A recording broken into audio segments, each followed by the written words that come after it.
কিন্তু আমরা আজকে বিশ্ববিদ্যালয়ের খেলার মাঠে কিছু শিশু যারা খেলাধুলা করতে গেছে হয়তো বা না বুঝে যেতে পারে, সেখানে যেসব মববাজেরা গতকালকে আমাদের বিরুদ্ধে মিছিল করেছে তাদের অন্যতম একজন সদস্য আমরা দেখেছি, সে তাদেরকে কান ধরে উঠবস করিয়েছে।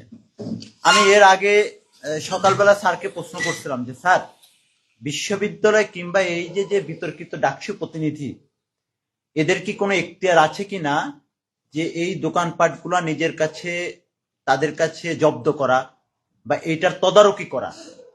এই ধরনের যারা বিতর্কিত ডাকসু প্রতিনিধি তাদেরকে কোনো এখতিয়ার আছে কিনা বা কোনো শিক্ষার্থীর এখতিয়ার আছে কিনা? তো স্যার বলছে যে নাই।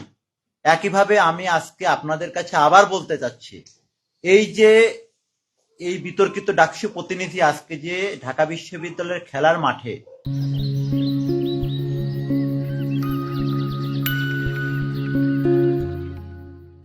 প্রায় 20 থেকে 30 জন বাচ্চা শিশুকে যারা খেলাধুলা করতে আসছিল তাদেরকে কান ধরে উঠবোস করালো, এটা কি তার এখতিয়ারে আছে কিনা? যদি না থেকে থাকে তাহলে আপনাদেরকে এখানে স্পষ্ট করতে হবে যে এই বিষয়ে আপনারা কি ব্যবস্থা গ্রহণ করবেন, এবং এটা যদি না করে থাকেন তাহলে আমরা আপনাদের বিরুদ্ধে কঠোর অবস্থানে যাব।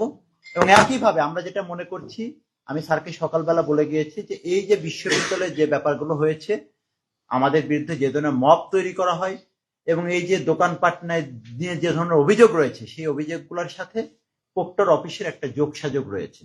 এবং আমরা মনে করব যদি আপনারা ব্যবস্থা গ্রহণ না করেন, আজকে পুরো জাতির সামনে আমাদেরকে যেভাবে হেয় হতে হচ্ছে এবং যেভাবে লোকজন আমাদেরকে সিসি করতেছে ঢাকা বিশ্ববিদ্যালয়ে একজন শিক্ষার্থী হিসেবে, এটা আমাদের জন্য লজ্জাজনক।